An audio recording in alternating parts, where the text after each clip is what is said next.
Now, many of you know, especially if you've seen my Turtles Forever review, that I'm a big fan of the old 87 Teenage Mutant Ninja Turtles cartoon, but I cannot pretend that that show didn't have its fair share of moments of... What? Huh? Why would they even... What are you doing, Turtles? stupidity. So let's take a look at the top 40... Yes, 40 dumbest moments from the 87 Turtles cartoon. Teenage Mutant Ninja Turtles. Teenage Mutant Ninja Turtles. Heroes in a half shell. Turtle power. Alright, for our first dumbest moment, let's go all the way back to the first episode. After almost getting their heads blown off by a crazy old woman, April decides the Turtles need to be slightly less conspicuous, so gets some disguises. And this is how Leonardo, usually the most level-headed and the leader of the group, tries to blend in. Free card money? Got the card, Slim. Got the card, Slim. Okay guys, I know this might expose us, but so worth it! Or does 3-card money just really set Leo off? Free card money? 3-card money!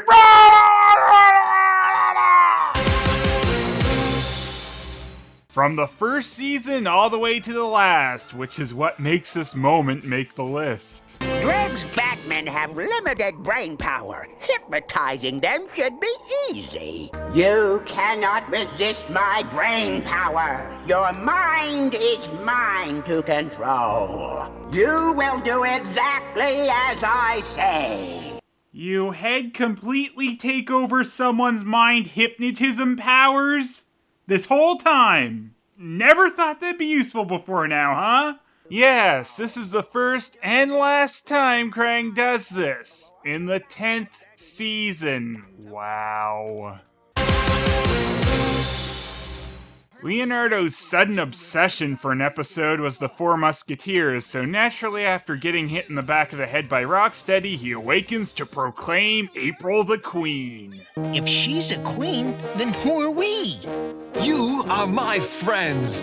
Athos, Porthos, and Aramis, of course. And I guess this was one of those days where Splinter thought he should make another funny and tells the Turtles you gotta humor them so they get stuck being idiots. I mean the Four Musketurtles. Endangering people by using a fighting style they aren't used to while humoring the delusion of someone with head trauma. This also makes them heroes so brave they can't even duck a ladder. We mustn't lose them. They must know where the diamond is. This way.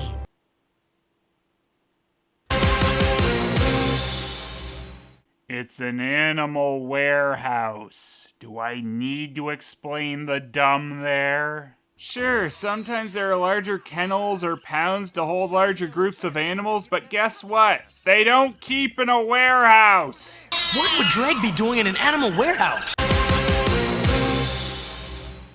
Irma's an idiot.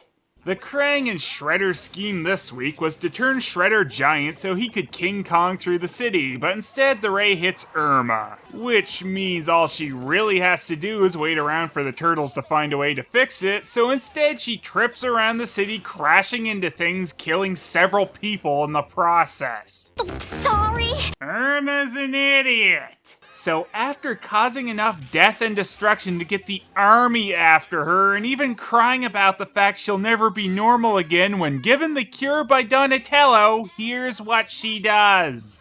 What do I do with this? Swallow it. Forget it. I can't swallow pills. When I was little, my mother gave me my medicine in a spoonful of ice cream. Yes, Irma takes the chance of getting blown up and hurting more people over swallowing a pill. She makes them put the damn thing in ice cream. Irma's an idiot. The Rat King is just horribly incompetent. Sure, on a numerical scale, Shredder and Krang have had more failures, but that's just because they appeared more. But the Rat King could barely even succeed at the simplest of tasks. In this episode, he first fails to capture April when she's right in front of him, and then manages to get the only other two on the show easier to get. And he only manages to do this because of April's amazing heroism in the scene. Screw you forever, Vernon and Irma! Hope you die! So, minor success. Sorta. Now to actually do something with the pair. What are you going to do to us? Allow the fumes from this compound to turn you into mindless zombies. In exactly 10 minutes, you will be the first human beings to become slaves of the rats. So the Rat King will at least have Vernon and Irma on his side for part of this episode, right? Ha ha! You underestimate the Rat King's incompetence. Vernon! He's a zombie. Nah, he just saw one rat too many. Watch this. Was that really necessary? Not only did he not manage to turn Vernon and Irma, but his mind control compound he made was gonna be completely useless even if he succeeded in hitting the city with it, which of course he failed at because he's the Rat King.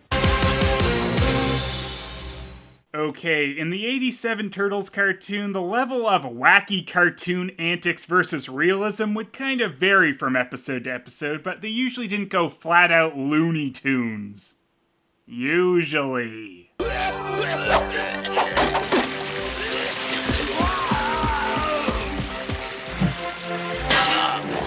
Hey, this is what I call a tasty bite. Crank it up, dudes!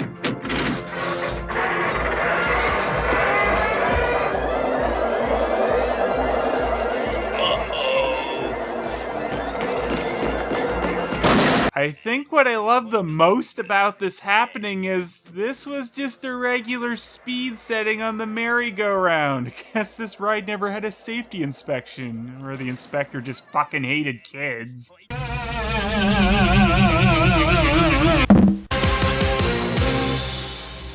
Mad Dog Mcmutt.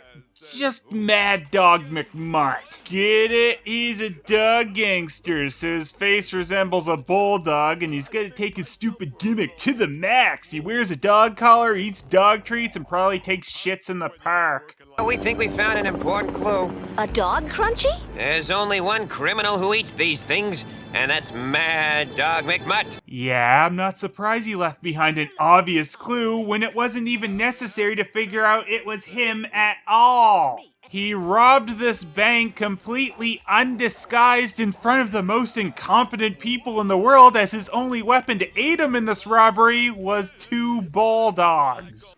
I didn't know robbing a bank was so easy. Hey boy, you wanna come rob a bank with me? Haha, do ya? No. Whatever. Well, after blatantly robbing the bank and the police hot on his trail, obviously he's keeping well hidden.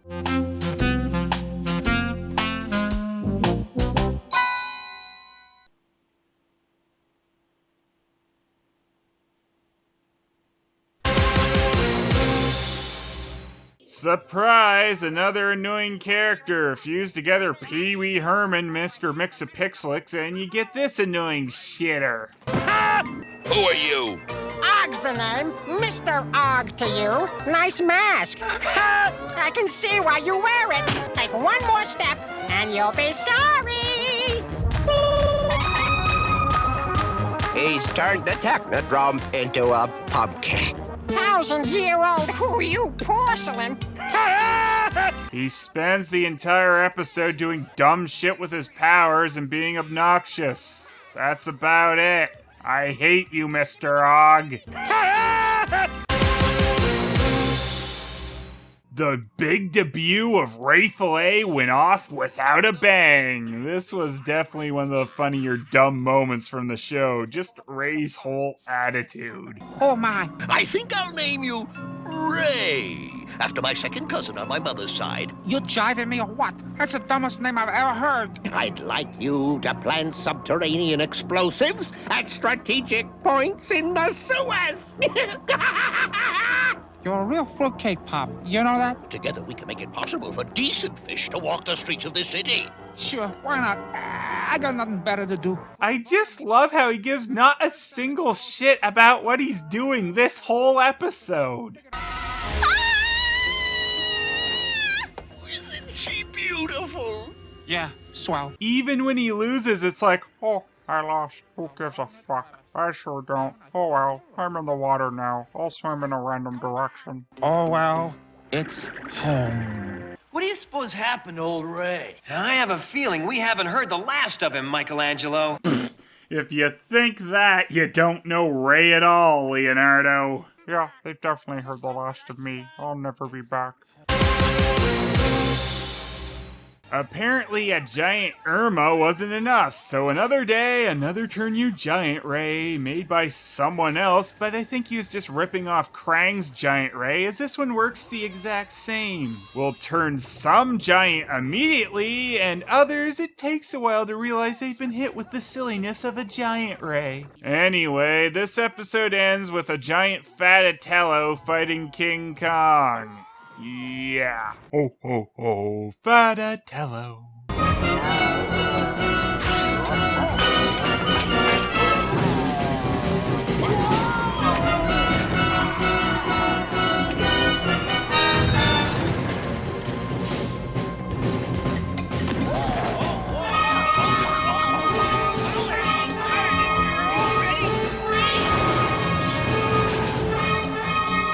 I really have nothing else to add to that.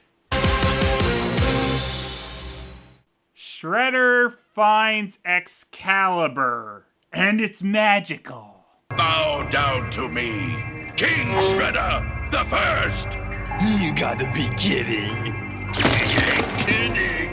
I, King Shredder, dubbed thee Sir Bebop and Sir Rocksteady. Ah yes, being a Japanese ninja clan leader, obviously Shredder is very into medieval English customs.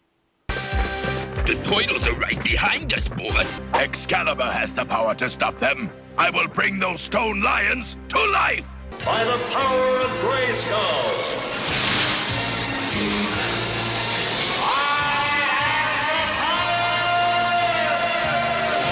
And this isn't even the silly moment yet. It's Merlin who saves the turtles. Merlin, who lives in a painting which he goes back into just to make a dramatic entrance, despite having already saved the turtles in the previous scene. And now I can go back to sleep.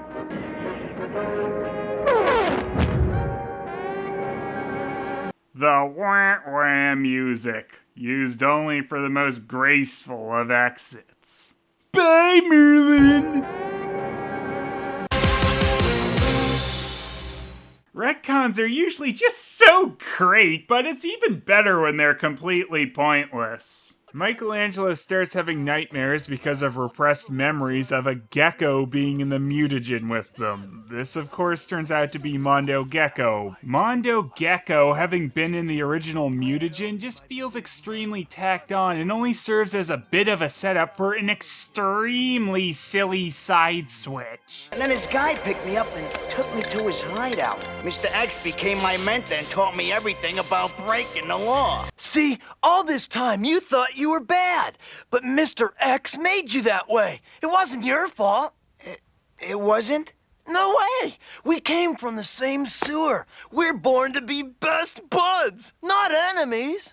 Gee, I never thought about it that way. Yeah, the thought of not doing something I don't want to do never occurred to me. I'm that dumb. By that logic, Mondo Gecko could have just been like, hey, you don't have to be good. Splinter just made you that way. You're right, dude. Let's kill people. And balding Dracula Man wasn't interested in anything else, huh? Not the glowing mutagen or the turtles in it as well, just that gecko. I mean, after all, if it happens to mutate or something, it can be in his shitty little crime gang. He really thought ahead for the small picture. It's also quite a feat that Splinter never seen this guy when he was rushing over to the turtles. And what the shit was Gargamel's loser brother doing there anyway? Just wandering around the sewers going, oh, I sure hope I find a mutant gecko today. Then again, maybe Michelangelo's just remembering this all wrong. After all, the mutagen they were mutated from was purple.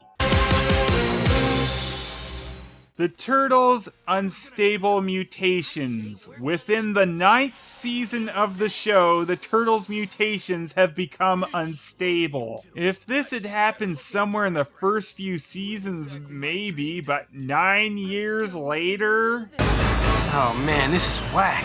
The guy's mutations have destabilized. Was the instability in their mutations just on an extended vacation? Also, this was a plan for the 4th live-action Turtles film where they'd all have different mutations. However, the cartoon only used the one plan for Raph, which is actually the better call. It's just a shame it happened in Season 9, which also happened to be a rather sloppily animated season throughout, resulting in their new forms also looking pretty dopey. Well, that's not even the best part about those. Somehow, by the next episode, the mutations got even sillier. We've gone into our 2nd stage mutations. So remember how I said at least they used the Raph transformation from the Scrap movie since, it seemed like the most plausible? Well, that's damn sure out when Leo grows armor and Donatello grows a computer eye. They mutated metallic and computer parts? How did that happen? Magic? Shut up, Merlin! But there's no way we can use our weapons. Except you can. You're clearly still holding them. And you still used them last episode. Double mutants are stupid.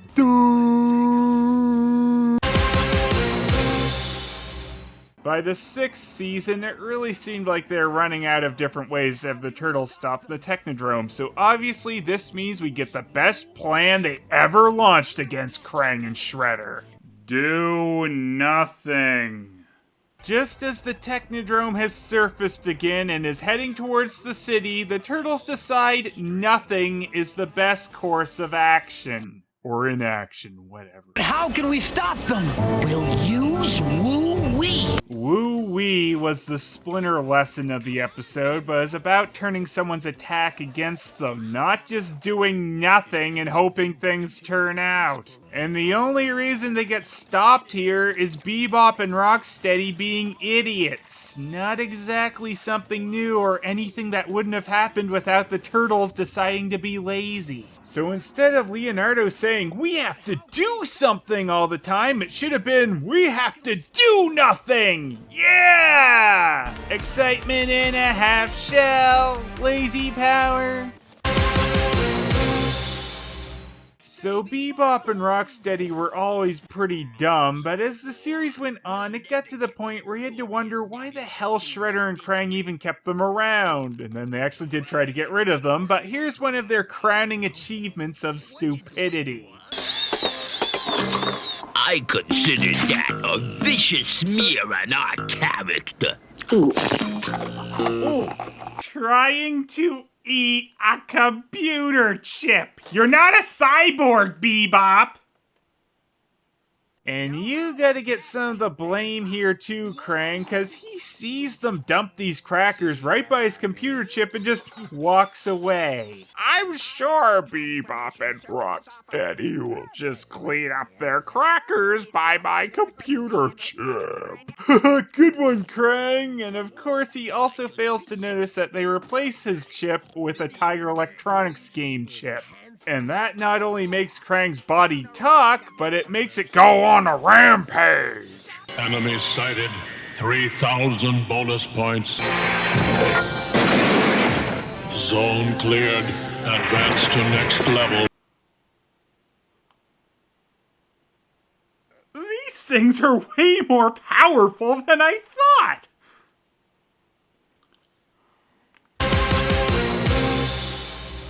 The Turtles never destroyed the Technodrome during the whole run of the 87 cartoon. They'd just get it stuck in another location, and it never stayed active above the surface more than 2 episodes in a row. It was stuck underground, Dimension X, further underground in lava, a floating island in Dimension X, the Arctic, the ocean, and then finally Dimension X again, just without them in it this time.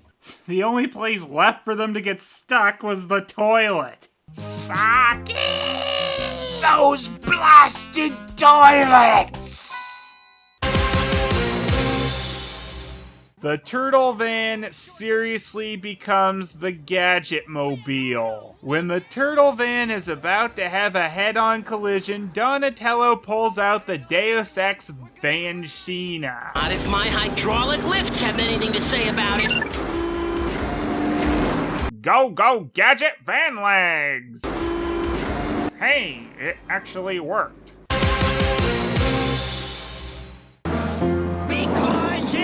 The Phantom of the Sewers. Sounds like a brilliant idea already, right? What could possibly go wrong? Well, our shitty poop Phantom used to be a scientist, but decided to become the ripoff of Crapland when he got disfigured by some chemicals. So even after they've saved the day, he's ready to live the rest of his life in the sewers. But scared they'll have this jackass as a neighbor for the rest of the series, Donatello takes a chance on ultimate stupidity being the answer. Just as I thought. It's paint. What? Didn't you ever try washing your face? This guy was a scientist. Not only that, but this paint was something in his lab. And just because your face got disfigured, you figured you'd never wash it again? My friend. Yeah, just stay in the sewers there, buddy. I'm sure you smelled like them anyway. How can I ever repay you? Never show up again! Phlegm, what are you doing? I have discovered a new method to create a most lifelike wax figure. Miss O'Neill is going to be my first test subject. Really? 'Cause it seems like you made pretty lifelike ones before this, but hey, why not go from making wax figures to being lazy about it and murdering people? Wouldn't be the first time. But you might want to work on your lowering device there, Vincent Rice, as it goes fast, then stops, then keeps lowering April to just above the wax over and over. It even changes the way she's tied to it instead of actually lowering her. And instead of turtle waxing, he freezes them with gas. Because of course he has an alternate instant way of turning people into statues, but is still gonna slowly lower April into wax. So he freezes them, puts them on display, Irma's time to break in and then counter the gas with her amazing technique. Snap out of it! Stop shaking me! Then they even have time to fight his Terminator robots he naturally had under his wax figures because someone into wax sculpting would obviously also be a genius at robotics. But I guess he wasn't proud of his robotic genius since he hid them under wax. So the turtles go through all that, do a bunch of things, go get groceries, come back, and then April is still not yet lowered into the wax. Seriously, it was lowering her that whole time. This guy can build completely realistic wax figures and freaking robots, but not a pulley to lower someone into wax. And that's only 40 to 21. We still got the top 20 moments of stupidity from the show to go. You betrayed me, Turtles! Ah! I need my nostalgia goggles! Okay, much better.